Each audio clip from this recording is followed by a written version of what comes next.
Shalom Bapak Ibu, hari ini kita akan melanjutkan pembahasan kita di Matius 20 ayat 1 sampai 16. Waktu dan tempat dipersilakan Pak Mak. Baik, terima kasih Pak Ferry. Kita bertemu lagi Bapak Ibu, Shalom. Kita sudah sampai di Matius 20 ayat 1 sampai 16. Matius 20 ayat 1 sampai 16. Baik, mari kita baca terlebih dahulu. Pak Ferry akan membantu untuk membacakan ayatnya. Silakan. Matius 20 ayat 1 sampai 16. Ayat 1, kerajaan surga seumpama seorang pemilik kebun anggur yang pagi-pagi benar keluar mencari pekerja-pekerja untuk kebun anggurnya. Kedua, setelah ia sepakat dengan pekerja-pekerja itu mengenai upah sedinar sehari, ia menyuruh mereka ke kebun anggurnya.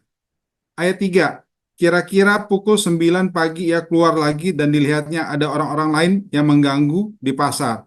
Ayat 4, katanya kepada mereka, pergilah juga kamu ke kebun anggurku dan upah yang adil akan kuberikan kepadamu.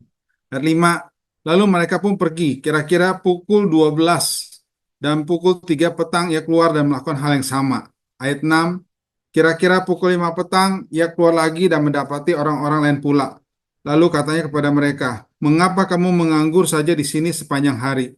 Ayat 7, kata mereka kepadanya, karena tidak ada orang mengupah kami. Katanya kepada mereka, pergi jugalah kamu ke kebun anggurku. Ayat 8, ketika hari malam pemilik kebun itu berkata kepada mandornya, panggillah pekerja-pekerja itu dan bayarkan upah mereka, mulai dengan mereka yang masuk terakhir hingga mereka yang masuk pertama. Ayat 9, lalu datanglah mereka yang mulai bekerja kira-kira pukul 5 dan masing-masing menerima 1 dinar. Ayat 10, kemudian datanglah mereka yang masuk pertama, sangkanya akan mendapat lebih banyak, tetapi mereka pun menerima masing-masing 1 dinar juga. Ayat 11, ketika mereka menerimanya, mereka bersungut-sungut kepada pemilik kebun itu. Ayat 12, katanya, mereka yang masuk terakhir ini hanya bekerja 1 jam, dan engkau menyamakan mereka dengan kami yang sehari untuk bekerja berat dan menanggung panas terik matahari. Ayat 13, namun pemilik kebun itu menjawab seorang dari mereka, kawan, aku tidak berlaku tidak adil terhadap engkau. Bukankah kita telah sepakat sedinar sehari? Ambillah bagianmu dan pergilah. Aku mau memberikan kepada orang yang masuk terakhir ini sama seperti kepadamu. Ayat 15, tidakkah aku bebas mempergunakan milikku menurut kehendak hatiku, atau iri hatikah engkau karena aku murah hati? Ayat 16, demikianlah mereka yang terakhir akan menjadi yang pertama, dan yang pertama akan menjadi yang terakhir. Demikian firman Tuhan. Ya, kita sudah membaca bacaan kita. Terima kasih Pak Ferry. Bapak Ibu, kita membahas pada malam hari ini mengenai pekerja-pekerja di kebun anggur. Kalau kita lihat, perumpamaan ini disampaikan oleh Yesus setelah pertemuannya dengan orang muda yang kaya, yang dipanggil untuk mengikut Yesus tetapi tidak bersedia oleh karena banyak hartanya. Sesudah itu Petrus yang mengerti apa maksud Yesus tentang orang muda yang kaya itu berkata kepada Yesus, "Kami ini sudah meninggalkan segalanya untuk mengikut Engkau. Apa yang kami peroleh?" Ini sebetulnya perumpamaan ini merupakan teguran Yesus kepada para murid, khususnya Petrus yang seperti biasa menjadi juru bicara para murid. Kalau kita baca tadi, perumpamaan ini mengenai pekerja-pekerja di kebun anggur. Anggur itu adalah salah satu hasil bumi yang penting di Israel. Ya, jadi sering digunakan. Kalau simbolnya Israel itu kalau tidak anggur, buah zaitun, buah ara, ya itu hasil bumi yang umum banyak ditemukan di Israel. Karena itu juga Perjanjian Lama menggambarkan Israel sebagai anggur atau sebagai kebun anggur. Coba kita lihat sebagai contoh Yeremia 2 ayat 21. Coba. Saya minta Pak Ferry bacakan Yeremia 2 ayat 21 sebagai contoh di Perjanjian Lama. Yeremia 2 ayat 21. Namun aku telah membuat engkau tumbuh sebagai pohon pokok anggur pilihan, sebagai benih yang sungguh murni. Betapa engkau berubah menjadi pohon berbau busuk, pohon anggur liar. Ya, itu tentang Israel. Ya, Israel ditegur sebagai pohon anggur. Tuh. Tapi ternyata jadi pohon anggur yang busuk dan liar. Kadang-kadang Israel juga digambarkan sebagai kebun anggur. Ya. Dan kebun anggur kalau demikian adalah tempat kerajaan Allah beraktivitas. Kerajaan Allah yang dibawa Yesus punya aktivitas di dunia ini, tapi kalau kita melihat perumpamaannya kebun anggur, ini menggambarkan awal pelayanannya, yaitu di kebun anggur itu bangsa Israel. Jadi kebun anggur di sini sebetulnya melambangkan bangsa Israel. Di ayat 1 tadi dikatakan oleh Yesus, kerajaan surga seumpama seorang pemilik kebun anggur yang pagi-pagi benar keluar mencari pekerja-pekerja untuk kebun anggurnya. Nah, kalau kita tahu di waktu-waktu sebelumnya, Yesus juga menggunakan cara yang sama. Kerajaan surga seumpama ini, itu, dan sebagainya. Jadi ini adalah cara bagi Yesus untuk memberi pelajaran kepada orang banyak tentang kegiatan kerajaan surga di dunia. Ini waktu panen ceritanya. Karena pada saat panen, pemilik kebun anggur itu memang biasa cari pekerja harian lepas untuk bekerja memanen kebun anggurnya. Karena panennya banyak, dia cari orang untuk mengerjakan. Ya. Nah, yang namanya pekerja harian, daily worker, kalau orang zaman sekarang bilangnya, itu biasanya berkumpul di pasar untuk menunggu orang yang mempekerjakan mereka. Jadi mereka duduk di pasar nunggu, ada nggak yang mempekerjakan saya? Karena kalau nggak, malam ini saya nggak bisa makan gitu loh. Jadi mereka menunggu upah dari orang yang mau mempekerjakan mereka. Ya, orang-orang pekerja kasar, pekerja harian itu begitu di zaman itu. Mereka akan nunggu nongkrong di pasar. Kalau zaman sekarang bisa pakai aplikasi gitu ya. Mereka register di aplikasi nanti dicari sama yang yang membutuhkan pekerjaan. Kalau zaman itu kan nggak bisa. Ya, jadi mereka tunggu aja. Kalau mereka nggak dapat pekerjaan ya udah hari itu nggak makan. Ayat 2. Setelah ia sepakat dengan pekerja-pekerja itu mengenai upah sedinar sehari, ia menyuruh mereka ke kebun anggurnya. Nah, Bapak Ibu, upah sedinar sehari itu memang wajar. Karena di zaman itu standarnya 1 dinar adalah upah pekerja dalam sehari. Jadi kalau kita pakai upah di Jakarta yang sekarang 5 juta lebih, maka 1 dinar yang artinya upah pekerja sehari itu 230 ribu rupiah. Ya cukuplah buat makan dia dan keluarganya gitu ya. Jadi 1 dinar itu zaman itu juga nilainya cukup besar, Bapak Ibu ya. Jangan dikira uang kecil, cukup besar. 1 dinar itu dibagi lagi oleh orang Romawi menjadi 4 sestertius. 4 sestertius. Kalau Bapak Ibu sering baca komik Asterix, itu banyak itu sestertius. Jadi kalau Asterix itu uangnya itu selalu pakai sestertius gitu. Itu uang Romawi juga. Nah, 1 dinar itu 4 sestertius. Dan juga dibagi menjadi 10 as. Ya, 1 dinar juga dibagi jadi 10 as. Dan kemudian jadi berkembang berapa ratus tahun kemudian jadi 16 as. Jadi 1 sestertius itu jadi 4 as. Biar lebih mudah, dulunya 2,5. Jadi mata uang mereka agak aneh begitu. Kalau sekarang kan $1 100 sen gitu ya. Kalau zaman itu 1 dinar 4 sestertius. Nah, di sini kita juga harus paham mengenai sistem jam Romawi. Orang Romawi adalah orang yang pertama membagi waktu menjadi 12 jam. Jadi waktu siang, waktu ada matahari itu dibagi jadi 12 jam. Atau kalau orang Romawi menyebutnya horae. Horae. 1 jam itu namanya hora kalau bahasa Latinnya. Itu dihitung dari matahari terbit sampai matahari terbenam. Nah, karena menghitungnya dari matahari terbit sampai matahari terbenam, Maka lama 1 jam itu berbeda tergantung musimnya, Bapak Ibu. Jadi nggak seperti kita sekarang. Waktu kerja itu tergantung musim. Yang penting mereka bekerja selama ada matahari. Kalau mataharinya itu di musim panas, seperti di titik balik musim panas tanggal 21 Juni, itu di Israel harinya paling panjang. 1 hora, 1 jamnya Romawi, itu lamanya bukan 60 menit, 75 menit kalau di titik balik musim panas. Tapi kalau lagi musim dingin, lama 1 jam itu cuma sekitar 45 menit.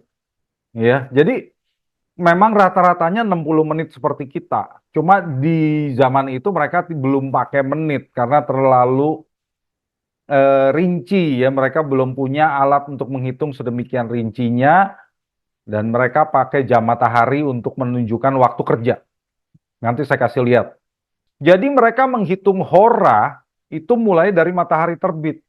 Jadi kalau mereka katakan hora 1, jam 1, itu 1 jam setelah matahari terbit. Kalau waktu kita yang kurang lebih pukul 7, 7 pagi ya.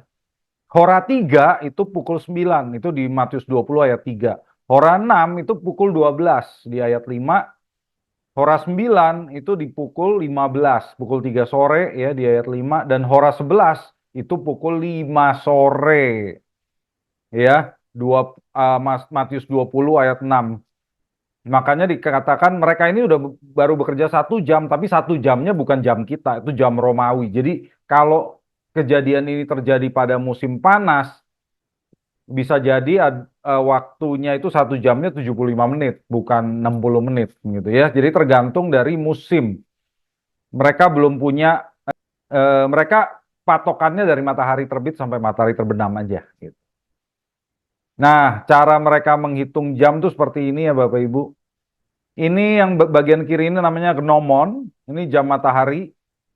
Nah, yang ditaruh di pasar itu ini.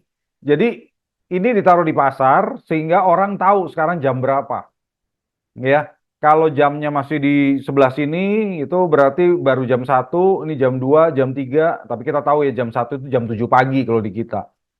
Jam 4, jam 5, nah ini tengah harinya itu jam 6 ya, atau jam 12 siang. Nah, mereka menggunakan jam matahari ini sebagai jam umum. Jadi semua orang bisa lihat karena dipasang di pasar. Semua orang bisa lihat sekarang jam berapa. Enggak semua orang punya jam di rumah gitu ya, sulit. Tapi jam matahari ini kan tidak bisa berfungsi kalau di dalam ruangan. Maka sebetulnya di zaman Yesus, orang-orang Romawi ini sudah punya teknologi yang lebih canggih dibandingkan jam matahari. Mereka punya yang namanya klepsidra. Nah ini orang-orang Romawi itu pinter. Mereka buat klepsidra atau jam air. Dan jam air yang ada di zaman Yesus ini sudah canggih Bapak Ibu. Ya, jadi airnya ini memang menetes seperti ini. Ya, di sini ada patung yang menunjukkan sekarang jam berapa. Dia akan bergeser turun ke bawah. Kalau airnya di atas habis, maka di sini tuh ada mekanisme supaya dia bisa mengisi sendiri. Jadi nggak perlu diapa-apain, jamnya bisa jalan sendiri. Jalan aja terus. Kalau dulu jam air di zaman Babylon, ya zaman Babel, itu manual. Jadi harus ada orang yang melihat, wah airnya udah hampir habis, dituang gitu ya. Nah kalau zaman Romawi, ini udah canggih. Jadi mereka sudah punya sistem untuk mengisi sendiri dan mekanik jalan terus. Jadi jam klepsidra ini lebih akurat dibandingkan jam gnomon. Orang Romawi sudah membagi jam siang dan jam malam 12 jam, 12 jam. Jadi sebetulnya kalau mereka lihatnya klepsidra, 12 jamnya itu seperti kita sekarang. Ya, dan ini jam yang paling akurat sebelum ditemukannya sistem bandul seperti jam itu grandfather clock itu gitu ya. Jadi sistem jam Romawi sudah cukup akurat di zaman itu. Tetapi untuk menghitung waktu kerja orang masih tetap pakai jam matahari. Karena ini dilihat semua orang dan ditaruh di pasar. Jadi pekerja juga tahu sekarang jam berapa ya, mereka harus kerja berapa lama mereka tahu ya. Oke, nah kita lanjut ke ayat 3 sampai 5. Ini mulai kita lihat yang menarik ya. Kira-kira pukul 9 pagi atau hora 3 ya. Ia keluar lagi dan dilihatnya ada orang-orang lain yang menganggur di pasar ya, masih nganggur belum dapat kerjaan. Katanya kepada mereka, "Pergilah juga kamu ke kebun anggurku dan upah yang adil akan kuberikan kepadamu." Kenapa si pemilik kebun ini pergi lagi ke pasar? Karena ternyata panennya itu melimpah dan dia butuh banyak pekerja. Jadi wajar kalau dia langsung datang lagi ke pasar cari orang lagi. Jadi jangan disalah artikan bahwa si pemilik kebun ini ya cuma mau murah hati aja, mau bagi-bagi duit. Enggak gitu. Ya, tapi panennya melimpah sehingga dia butuh tenaga lebih banyak. Nah, di sini keluar lagi dia pukul 9 dan dia menawarkan kepada pekerja-pekerja yang lagi nunggu pekerjaan di pasar itu, menawarkan upah yang adil kepada orang-orang yang belum dapat pekerjaan itu. Perhatikan ya, ini sama sekali berbeda dengan ayat 2. Kalau ayat 2, si pemilik kebun menawarkan upah 1 dinar kepada mereka yang mau bekerja di kebun anggurnya. Tapi kalau di ayat 4 ya, di ayat 4 dikatakan upah yang adil yang ditawarkan. Jadi orang-orang yang belum dapat pekerjaan ini mengira mereka tidak akan mendapat 1 dinar. Yang fair, yang adilnya berapa? Mereka setuju. Mereka tahu hari itu tinggal 9 jam. Ya, tinggal 9 jam menurut mereka.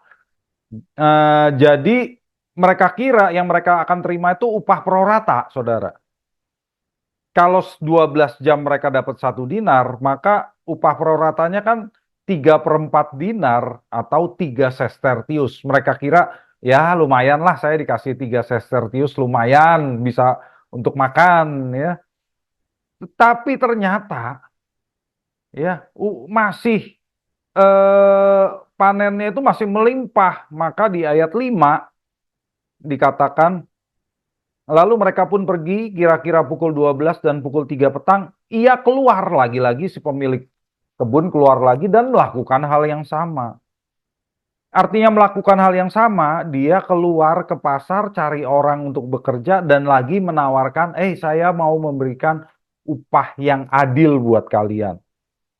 Di pukul 12 dan di pukul 15. Nah, para pekerja itu mengira, oh ini udah jam 12 siang ya. Mungkin kalau upah yang adil itu saya dapat 2 sestertius gitu ya. Lalu yang pukul 3 sore masih nganggur belum dapat pekerjaan, itu juga mengira mereka akan dibayar 1 sestertius karena harinya tinggal 1/4 hari kerja. Nah, yang menarik pukul 5 petang atau hora 11 ya. Di sini ayat 6 sampai 7, kira-kira pukul 5 petang ia keluar lagi dan mendapati orang-orang lain pula. Lalu katanya kepada mereka, "Mengapa kamu menganggur saja di sini sepanjang hari?" Nah, kita lihat di ayat 7, kata mereka kepadanya, "Karena tidak ada orang mengupah kami." Katanya kepada mereka, "Pergi jugalah kamu ke kebun anggurku." Jadi di sini pemilik kebun anggur masih pergi ke pasar dan dia menemukan orang-orang yang sudah putus asa karena menganggur, belum dapat pekerjaan. Ya, perhatikan ya, ayat 7 itu juga kunci untuk memahami bahwa mereka ini menganggur bukan karena malas, tapi karena belum ada orang yang membutuhkan pekerjaan mereka, belum ada orang yang mengupah mereka. Nah, orang-orang yang dipekerjakan di pukul 5, ya pasti akan mengharapkan upah yang adil, yaitu hanya 1/12 dinar, atau mungkin ya kalau si pemilik kebun anggur baik ya 1/10 dinar atau 1 as. Ya, itu pun sudah cukup baik lah daripada menganggur. Ya, mereka pikir begitu. Lalu di ayat 8, ketika hari malam, pemilik kebun itu berkata kepada mandornya, "Panggillah pekerja-pekerja itu dan bayarkan upah mereka. Mulai dengan mereka yang masuk terakhir hingga mereka yang masuk pertama." Nah, yang dimaksud dengan hari malam, saudara, adalah saat matahari terbenam. Ya, saat matahari terbenam. Di sini akhir dari hari kerja, jadi sekitar pukul 6 sore. Karena di zaman itu pekerja harian dibayar di akhir hari. Kalau mereka pekerja harian ya langsung dapat uang di situ, dikasih koin, ya, tidak ditransfer karena mereka belum punya rekening bank, ya. Jadi belum begitu caranya, dia langsung dikasih koin, ya, untuk bayarannya. Nah, di sini saya berikan tulisan Maimonides, rabi dari abad pertengahan, ya, yang eh, mengajar tentang membayar upah di akhir hari. Ada suatu perintah positif untuk membayar upah seorang pekerja pada waktunya. Sebab Ulangan 24 ayat 15 berkata, pada hari itu juga haruslah engkau membayar upahnya. Jika seorang majikan menunda pembayaran, dia melanggar perintah negatif. Sebab ayat itu berlanjut, jangan matahari terbenam sebelum dia menerimanya.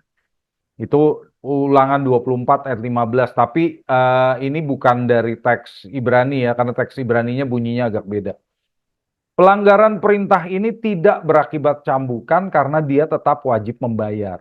Nah, jadi ini menegaskan kewajiban dari seorang majikan Yahudi untuk membayar upah orang yang bekerja padanya pada akhir hari. Ya, kalau dia nggak bayar itu nggak dicambuk, gitu, tetap harus bayar. Pokoknya masa bodoh dia harus bayar.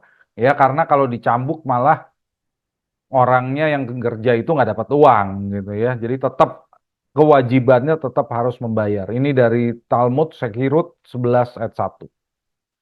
Lalu di ayat 9 sampai 10 kita lihat apa yang terjadi.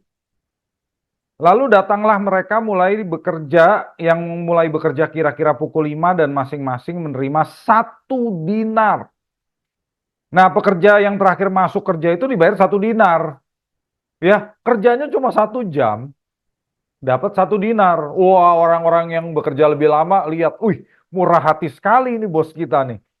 Ya, mereka pun berharap menerima lebih, apalagi yang bekerja dari pagi, dari pukul 6, ya, atau pukul 7, ya, 7 pagi. Ya, mereka berharap harusnya kita dapatnya bukan 1 dinar lah, 11 atau 12 dinar gitu ya. Itu tinggi sekali itu. Kemudian di ayat 10, kemudian datanglah mereka yang masuk pertama, sangkanya akan mendapat lebih banyak, tetapi mereka pun menerima masing-masing 1 dinar juga. Ya, mereka kaget. Kita udah bekerja lebih pagi, udah sepanjang hari, loh, upahnya kok 1 dinar juga, ini gimana sih? Ya, upahnya juga 1 dinar. Maka mereka protes di ayat 11 dan 12, Bapak Ibu. Ketika mereka menerimanya, mereka bersungut-sungut kepada pemilik kebun itu. Katanya, mereka yang masuk terakhir ini hanya bekerja 1 jam dan engkau menyamakan mereka dengan kami yang sehari suntuk bekerja berat dan menanggung panas terik matahari. Ya, di sini mereka protes nih. Ya, kenapa upah kami kok sama aja dengan yang cuma bekerja 1 jam? Nah, di sini protesnya adalah kenapa bukannya mereka tidak setuju dibayar 1 dinar, bukan. Karena di awal kan mereka sudah setuju bayarnya 1 dinar. Tapi mereka kaget melihat orang-orang yang bekerja lebih sebentar juga dapat 1 dinar, ya. Jadi protesnya adalah orang-orang yang bekerja lebih sebentar dibanding mereka itu harusnya nggak pantas menerima perlakuan yang sama. Inilah apa yang digambarkan oleh Yesus tentang Petrus. Petrus yang punya pikiran begini, orang yang bekerja lebih sebentar dibanding dia ya nggak pantas menerima perlakuan yang sama seperti dia. Ya, nah, sehubungan dengan ini di tulisan Talmud, ya, tulisan para nabi juga ada yang bunyinya mirip. Jadi memang cara Yesus mengajar itu seperti para rabi Yahudi, ya. Suara ilahi muncul dan berkata, Ketia bin Shalom ditakdirkan untuk hidup di dunia yang akan datang. Ketika Rabi Yehuda Hanasi mendengar hal ini, ia meratap dan berkata, ada yang memperoleh bagian di dunia yang akan datang dalam 1 jam. Dan ada yang baru memperolehnya setelah bekerja bertahun-tahun. Nah, sama gitu loh maksudnya. Ya. Kok ada orang yang baru kenal dunia yang akan datang, selamat gitu ya. Dan upahnya sama dengan yang sudah lama. Jadi ada yang, kalau buat kita kesannya ada yang baru jadi Kristen, baru 1 jam, ternyata sama dengan yang sudah bertahun-tahun. Protesnya tuh sama, rabi-rabi juga protes tentang hal yang sama. Ya. Dan apa yang dikatakan oleh sang pemilik kebun, Bapak Ibu? Namun pemilik kebun itu menjawab seorang dari mereka, "Kawan, aku tidak berlaku tidak adil terhadap engkau. Bukankah kita telah sepakat sedinar sehari?" Ya, jadi pemilik kebun itu menunjukkan, ya, loh, aku bukannya nggak adil. Nah, perhatikan ya, dia memanggil orang-orang yang protes itu dengan sebutan kawan. Kawan, dalam bahasa aslinya heteros, heteros. Nah, ini menyatakan kelemah lembutannya gitu ya. Jadi dia kalau orang zaman sekarang, "Hey Bung, hey Jud," gitu ya. Tapi dia tidak menyebut mereka philos. Philos itu sahabat. Jadi kalau kawan, heteros. Kalau sahabat, philos. Philos itu sahabat, itu yang orang yang bisa diajak makan bareng, minum bareng, gitu, pergi bareng. Nah, itu sahabat. Kalau heteros itu bersahabat aja, kita kita berhubungan baik gitu ya, kawan. Aku bukannya nggak adil, kan sudah aku penuhi apa yang aku janjikan di ayat 2. Aku sudah bilang, kamu dikasih 1 dinar. Lalu di ayat 14 dia berkata, "Ambillah bagianmu dan pergilah. Aku mau memberikan kepada orang yang masuk terakhir ini sama seperti kepadamu." Ya, aku mau kasih mereka sama, itu kan hak aku, kata dia. Nah, sebetulnya kita juga lihat Bapak Ibu, bagi mereka yang jadi pekerja harian lepas ini, memperoleh 1 dinar itu kan anugerah. 1 dinar itu anugerah loh. Karena kalau mereka tidak dipekerjakan oleh orang, mereka nggak sanggup mencukupi penghidupan bagi keluarganya, Bapak Ibu. Mereka nggak bisa makan. Mereka nggak punya pekerjaan, mereka memang pekerja harian lepas. Jadi kalau ada yang mempekerjakan mereka, mereka kerja. Kalau nggak ada yang mereka nganggur, pulang nggak bawa apa-apa, nggak bisa makan apa-apa. Maka perhatikan, masalah dari pekerja yang protes itu adalah keegoisan mereka. Mereka tidak memperhatikan kemurahan hati pemilik kebun. Pemilik kebun ini murah hati karena mau mempekerjakan mereka. Itu anugerah. Mereka nggak lihat itu. Mereka menganggap ini nggak adil karena perlakuannya sama. Ayat 15. Nah, ayat 15. "Tidakkah aku bebas mempergunakan milikku menurut kehendak hatiku?" Aku bebas dong, ini kan milikku. "Atau iri hatikah engkau karena aku murah hati?" Jadi pemilik kebun berkata, "Loh, ini uangku, aku bebas, aku berhak untuk memberikan sesuai kehendaknya." Itulah Tuhan gitu ya. Tuhan kan berhak untuk memberikan anugerah sesuai kehendaknya. Di sini ada satu hal yang penting, yang dalam bahasa Indonesia nggak kelihatan. Kalau dalam bahasa aslinya, bahasa Yunani ya, iri hati itu sebetulnya mata jahat. Nah, ini sebetulnya berhubungan dengan tradisi atau kepercayaan orang Yahudi. Orang Yahudi itu percaya kepada apa yang namanya Ain Hara. Ain Hara ya, artinya mata jahat. Mata jahat itu adalah kutukan yang terjadi akibat pandangan jahat, tapi pandangan jahatnya bukan cuma sekedar jahat. Pandangan jahatnya itu iri hati atau cemburu. Dan hasilnya jadi malapetaka. Nah, jadi orang yang iri hati atau cemburu lalu memandang dengan mata jahat begitu, itu mengutuk orang lain dan orang itu bisa terkena malapetaka. Itu kepercayaan orang Timur Tengah, Bapak Ibu. Makanya Bapak Ibu yang pernah ke Timur Tengah, ke Israel, ke Palestina, mungkin pernah lihat ini ya. Pernah lihat ini nggak? Ini namanya Khamsa. Kalau orang Yahudi sebut ini tangan Miriam. Ya, tangan Miriam ini jimat untuk menolak ain hara. Ya, kalau orang sini bilangnya ain hara, tapi kalau orang Yahudi baca bahasa Ibrani Ain Hara, ya. Ini mereka pakai untuk menolak kalau ada orang yang memberikan mata jahat kepada mereka supaya mereka nggak kena, gitu. Ya, kalau di Turki eh, mereka pakai yang namanya nazar. Nazar itu bola mata biru. Biasanya di mana-mana. Kalau di Turki banyak banget tuh bola mata biru. Fungsinya sama. Fungsinya sama yaitu untuk menolak mata jahat. Kalau orang Arab menyebut ini bukan tangan Miriam, mereka sebut ini tangan Fatimah. Tapi sama, bentuknya sama, ya. Tangan gitu ada matanya. Itu sama.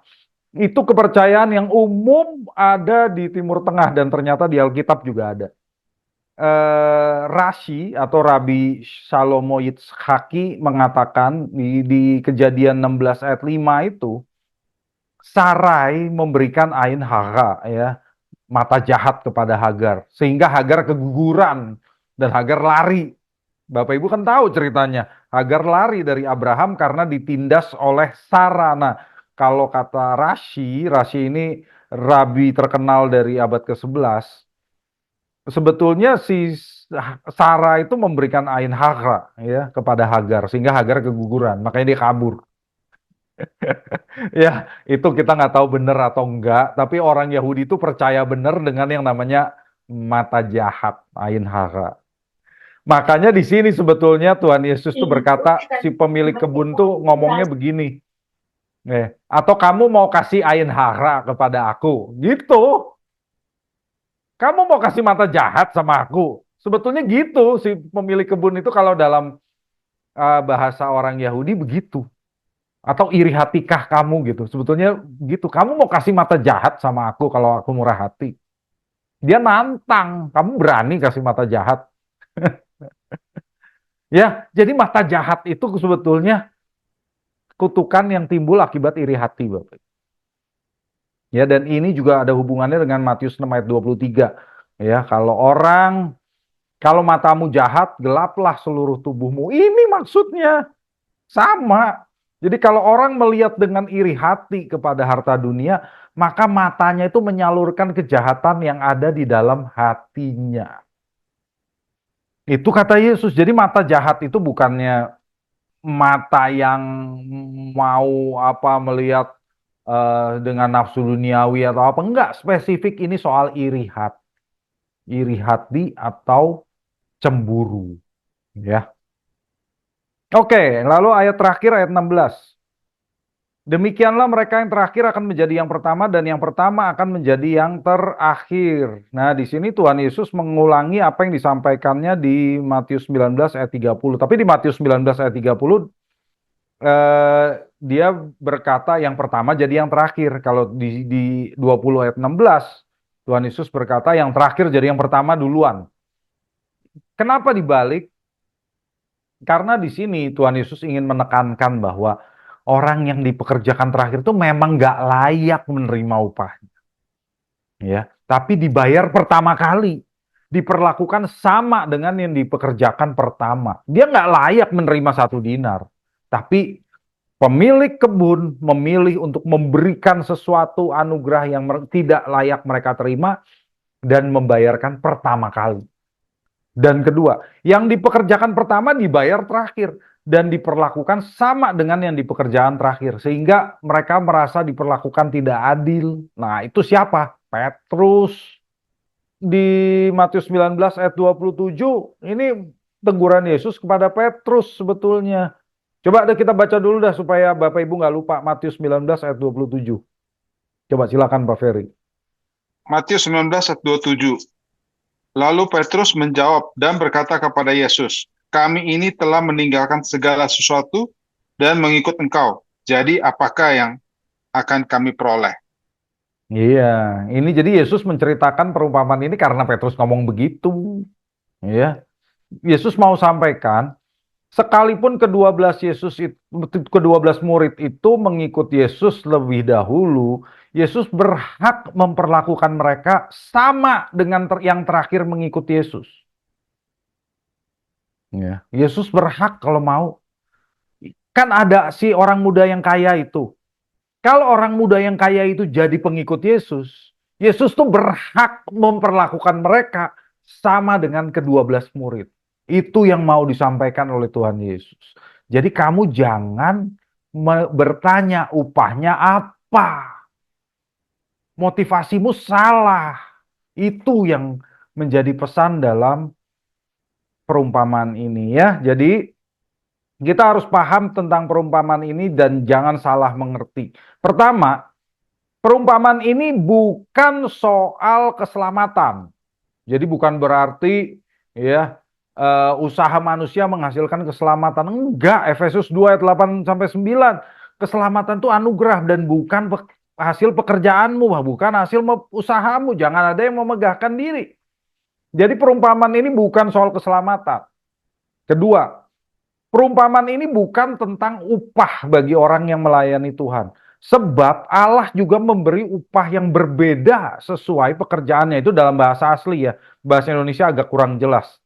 Kalau dalam bahasa aslinya begitu. Jadi upah setiap orang itu berbeda sesuai pekerjaan yang dilakukan. Jadi bukan soal upahnya. Tapi yang dimaksud Tuhan soal motivasinya.